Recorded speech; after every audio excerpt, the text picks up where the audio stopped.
আসসালামু আলাইকুম, আশা করছি সবাই ভালো আছেন। আজকে আমরা শিখব বাংলা সাহিত্যের মধ্যযুগের কিছু সাহিত্য ধারা যেগুলো কিন্তু প্রায় পরীক্ষায় আসে। ভুল করবেন না, ভিডিওটি শুরু থেকে শেষ পর্যন্ত দেখলে আমার নিজের আবিষ্কার করা এই টেকনিকগুলো আমার ক্ষেত্রে যেরকম কাজে এসেছে আশা করছি আপনার ক্ষেত্রেও কাজে আসবে। আসুন আমরা কিভাবে দেখি মঙ্গল কাব্যধারার সাহিত্যগুলো মনে রাখতে পারি। রাইট, মধ্যযুগের একটি সাহিত্যের ধারা হচ্ছে মঙ্গল কাব্য। এই মঙ্গল কাব্যধারার অধীন কিছু ধারা রয়েছে যেগুলো নিয়ে প্রায় প্রশ্ন আসে যে মঙ্গল কাব্যধারা নিচের কোনটি মঙ্গল কাব্যধারার, হ্যাঁ, অথবা হতে পারে সেগুলোর আদি কবিকে, শ্রেষ্ঠ কবিকে, চরিত্রগুলো কি কি। তাই এইগুলো হয় কি প্রত্যেকটার আলাদা আলাদা আদি কবি, আলাদা আলাদা শ্রেষ্ঠ কবি, আলাদা আলাদা চরিত্র মনে রাখা আমাদের জন্য খুবই কঠিন হয়ে যায়। কিন্তু কিছু সহজ টেকনিক রয়েছে বা কৌশল রয়েছে যেগুলো অ্যাপ্লাই করলে আপনি কখনো ভুলবেন না। এই যে আজকে আমি পড়িয়ে দেবো, এরপরে আর কখনো ভুলবেন না। দেখেন, আমরা যদি বলি মঙ্গল কাব্য, এখন এই মঙ্গল কাব্যধারার অধীনে আসলে কি কি আছে। একটা ছন্দ মনে রাখবেন, একটা ছন্দ কি, সেটা হচ্ছে চণ্ডীমন অন্য ধর্ম। চণ্ডীমন কি, অন্য ধর্ম। এটা সবার মনে থাকার কথা। অন্য ধর্ম কি মন, চণ্ডীমান, চণ্ডীমান অন্য ধর্ম। এটা যদি মনে রাখতে পারেন তাহলে আপনি এই সাহিত্য ধারাগুলো মনে রাখতে পারবেন। দেখেন, আমি যদি বলি চণ্ডী কি, চণ্ডীমঙ্গল, চণ্ডীমঙ্গল কাব্য। তারপরে আমি যদি বলি মন, তাহলে কি, মনসা মঙ্গল কাব্য। ঠিক আছে, মনসা মঙ্গল। দেন অন্ন, অন্নদা মঙ্গল। অন্ন মানে কি, অন্নদা মঙ্গল, অন্নদা। দেন হচ্ছে ধর্ম, ধর্ম হচ্ছে ধর্মমঙ্গল, ধর্ম মঙ্গল। ঠিক আছে, এখন দেখেন তাহলে মঙ্গল কাব্যধারার কি কি আবার কাব্যধারা রয়েছে। চণ্ডীমঙ্গল কাব্য, মনসা মঙ্গল কাব্য, অন্নদা মঙ্গল কাব্য, ধর্মমঙ্গল কাব্য। চণ্ডীমন অন্নধর্ম, চণ্ডীমন অন্নধর্ম মুখস্থ করে নেন। চণ্ডীমন অন্নধর্ম, যেগুলো আমরা বলছি চণ্ডী, চণ্ডীমঙ্গল, মন, মনসামঙ্গল, অন্ন, অন্নদামঙ্গল, ধর্ম, ধর্মমঙ্গল। রাইট। সো আশা করছি এটা আপনারা কখনোই ভুলবেন না। এখন দেখেন, এই যে চণ্ডীমঙ্গল কাব্যধারা রয়েছে, এই চণ্ডীমঙ্গল কাব্যধারার তাহলে আদি কবিকে, তারপরে শ্রেষ্ঠ কবিকে, তারপরে চরিত্র কি, এরকম কিন্তু প্রত্যেকটার হবে। প্রত্যেকটার আদি কবি, প্রত্যেকটার শ্রেষ্ঠ কবি, প্রত্যেকটার চরিত্রগুলো কি কি। হ্যাঁ, কিন্তু এখন এই চারটার ক্ষেত্রে যখন আপনি মনে রাখার চেষ্টা করবেন তখন কিন্তু আসলে ভুলে যাওয়াই স্বাভাবিক।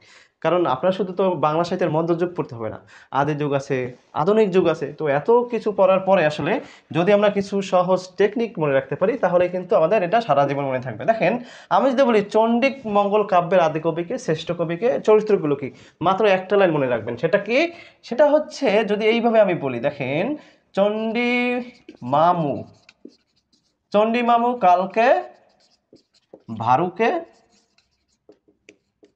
ফুল দিবে। ভারুকে ফুল দেবে বা ভারুকে বিয়ে করতে পারে, ভারুকে বিয়ে করবে, এই ধরনের কথা বলতে পারেন। তবে ফুল দিলে হয় কি, তাইলে আপনি এক লাইনেই মনে রাখতে পারবেন। আচ্ছা, এখন চরিত্রগুলো এবং আদি কবি শ্রেষ্ঠগুলো নিয়ে আমরা একটু আলোচনা করি। তাহলে বাক্যটা কি, চণ্ডী মামু, চণ্ডী অর্থ মানে কি, চণ্ডী মঙ্গল। চণ্ডী মামু, মামুটা কি, চণ্ডী, ঠিক আছে, চণ্ডাল। আচ্ছা, তাহলে চণ্ডী মামু কি করবে, কাকে ফুল দেবে, ভারুকে ফুল দেবে। কবে, কালকে। রাইট, অধিকরণ কারক না। আচ্ছা, তাহলে চণ্ডী মামু কাকে ফুল দেবে, ভারুকে। কবে, কালকে। এই একটা বাক্য মনে রাখা যাবে না, আশা করছি যাবে। চণ্ডী মামু কালকে ভারুকে ফুল দেবে, তাহলে চণ্ডীতে তো চণ্ডীমঙ্গল হয়ে গেল। এখন এই যে মামু আছে, এই মামুটাকে নিয়ে আমরা খেলবো। হ্যাঁ, মামুটাকে আমরা কিভাবে খেলতে পারি, দেখেন, ময় আকার আছে মানিক দত্ত, মানিক দত্ত।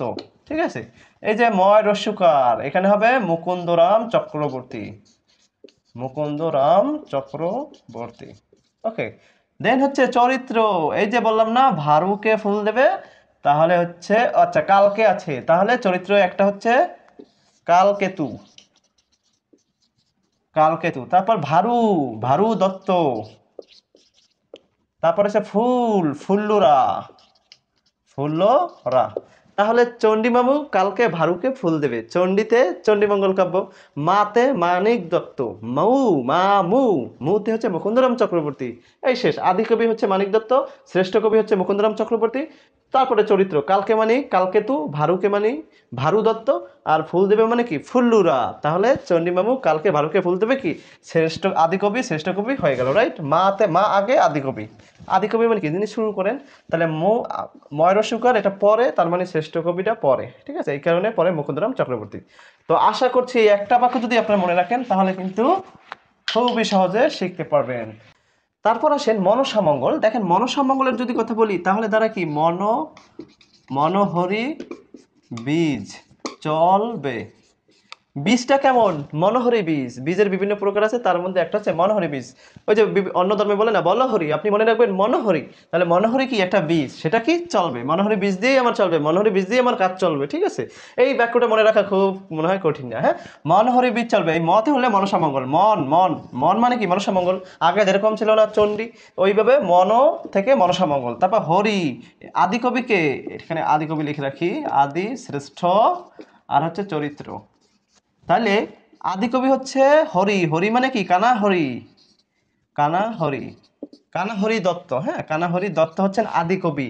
আর বীজ মানে কি বিজয় গুপ্ত, ইনি হচ্ছেন শ্রেষ্ঠ কবি বিজয় গুপ্ত। তাহলে কানা হরি, অর্থাৎ এই হরি থেকে কানা হরি, রাইট।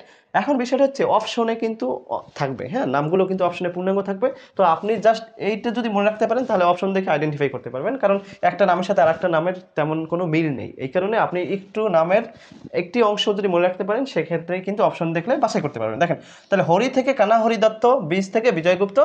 চলবে, চলবে এটা কি চরিত্র, তাহলে চলবে দিয়ে কি চরিত্র হতে পারে বলেন তো? চলবে চাঁদ সওদাগর। ওকে, চাঁদ সওদাগর। হ্যাঁ, অর্থাৎ আমাদের মনসামঙ্গল কাব্যের আদি কবি হচ্ছেন কানাহরি দত্ত, শ্রেষ্ঠ হচ্ছেন বিজয়গুপ্ত। এখন চরিত্র, চরিত্র কি? চতে আমি বলছি এই যে চলবে, চতে হলো কি চাঁদ সওদাগর, চাঁদ সওদাগর। আর লতে লক্ষিন্দর, লক্ষিন্দর। হ্যাঁ, আর হচ্ছে বেতে হচ্ছে বেহুলা, বেহুলা। ঠিক আছে, বেতে কি বেহুলা। দেখেন, চাঁদ সওদাগর, লক্ষিন্দর, বেহুলা, এই তিনটে চরিত্র হচ্ছে আমাদের মনসামঙ্গল কাব্যে, যার আদিকবি হচ্ছে কানাহরি দত্ত, বিজয়গুপ্ত। মনোহরি বীজ চলবে, মনোহরি বীজ চলবে। ওকে, তারপর আসেন অন্ন দা। অন্ন, অন্ন মানে কি? অন্ন, অন্ন শব্দের অর্থ কি বলি না ভাত, অন্ন মানে কি ভাত। সেই অন্ন যদি বলি ভাত, তাহলে এটা হচ্ছে ভারতচন্দ্র, ভারতচন্দ্র। ঠিক আছে, অন্নদামঙ্গল কাব্যের চরিত্র এই কি ভারতচন্দ্র হচ্ছে অন্নদামঙ্গল আদি কবি এবং শ্রেষ্ঠ কবি, তিনি একজনই। তো অন্নদামঙ্গল কাব্য ধারার শ্রেষ্ঠ কবি ভারতচন্দ্র রায় গুণাকার। রায় গুণাকার লেখার দরকার নাই খুব একটা, রায় গুণাকর। ভারতচন্দ্র রায় গুণাকার হচ্ছে অন্নদা। অন্ন মানে কি ভাত, তো ভারতচন্দ্র মনে থাকবে না? অন্ন বলি না আমরা কি অন্নহীনে অন্ন দাও, এর অর্থ কি? যিনি ভাত খেতে পারছেন না তাকে কি খাবার দাও, এরকম না বিষয়টা? তাহলে এই দেখেন, তাহলে অন্ন শব্দের অর্থ যেহেতু ভাত, সেক্ষেত্রে আমরা বলছি ভারতচন্দ্র, মনে থাকবে। আচ্ছা, এখন দেখেন, এই যে ভাত, অন্ন মানে ভাত, এই ভাত কে দেয়? ভাত মানে কি আমাদের রিজিক, রিজিক কে দেয়? ঈশ্বর দেয়, মানে সৃষ্টিকর্তা আল্লাহ দেয়, তাই না? ঈশ্বর। তাহলে চরিত্র কি? ইস, চরিত্র কি ঈশ্বরী পাটনি, ঈশ্বরী পাটনি। চরিত্র কি? ঈশ্বরী পাটনি। ভারত, অন্ন মানে কি ভারত, চন্দ্র, অন্ন মানে কি ভাত থেকে ভারতচন্দ্র, রাইট। তো এখন ভাতকে দেয় ঈশ্বর দেয়, তাই ঈশ্বরী পাটনি হলো তার চরিত্র, মনে থাকবে? আই হোপ মনে থাকবে, রাইট। এখন আছেন ধর্ম। যদি ধর্মমঙ্গলের কথা বলি, তাহলে দেখেন আমরা যদি বলি ধর্ম মঘা, ঠিক আছে, ধর্ম কি মঘা। এখন এই যে ধর্ম মঘা, এই জিনিসটা কি আসলে? দেখেন, ধর্ম মানে ধর্মমঙ্গল, আর মগা ধর্ম নিয়ে বাড়াবাড়ি করে কারা? মগারা। ধর্ম নিয়ে বাড়াবাড়ি করে কারা? মগারা। এইভাবে মনে রাখতে পারেন, ধর্ম মগা মানে কি ধর্ম নিয়ে বাড়াবাড়ি করে মগারা, যারা মগা বলি না আমরা প্রায় বলি তুই একটা মগা, তাইলে ওই অর্থে ধর্ম নিয়ে যারা বাড়াবাড়ি করে তারা কি মঘা। এই মঘা দিয়ে আপনি মনে রাখবেন, কিভাবে মনে রাখবেন বলেন তো? ম দিয়ে এইভাবে মনে রাখতে পারেন আপনি, ঠিক আছে। একটা হলে ময়ূর, আমি এখানে লিখি, হ্যাঁ, একটা হলে ময়ূর, হ্যাঁ ময়ূর। আর ভট্ট, ভট্ট আছে, হ্যাঁ ময়ূর ভট্ট, ঠিক আছে। তারপরে হলো ঘা, ঘাতে হলো ঘনরাম চক্রবর্তী, হ্যাঁ ঘনরাম চক্রবর্তী, মনে থাকবে। তাহলে এটা চরিত্র খুব একটা গুরুত্বপূর্ণ না, লাউসেন মাউসেন আছে, রাজা টাজা আছে, তো এগুলো খুব একটা গুরুত্বপূর্ণ না। এই তিনটা চরিত্র খুব গুরুত্বপূর্ণ। আর আদি কবি শ্রেষ্ঠ কবি সবগুলোটাই গুরুত্বপূর্ণ, ঠিক আছে। সবচেয়ে বেশি গুরুত্বপূর্ণ হচ্ছে মনসা আর অন্নদা, মনসা অঙ্গ, মনসা এবং অন্নদা মঙ্গল, এগুলোর চরিত্রগুলো এবং আদি কবিগুলো বেশি গুরুত্বপূর্ণ। তাহলে আমরা কি একবার একটু রিক্যাপ করি, হ্যাঁ। শেষেরটা কি বুঝছেন? ধর্ম মঙ্গল, ধর্ম মগা মানে কি ধর্ম পালন করে যারা, সরি পালন না, ধর্ম নিয়ে যারা বাড়াবাড়ি করে তারা মগা। তাহলে মতে কি ময়ূর ভট্ট। আর ঘা আছে, বাট ঘ হবে ঘনরাম, ঘ হবে ঘনরাম, ম ঘা, ময়ূর ভট্ট ঘনরাম, ঠিক আছে। ওকে, এখন তাহলে আমরা কি শিখলাম? মঙ্গল কাব্য আমরা কিভাবে মনে রাখবো?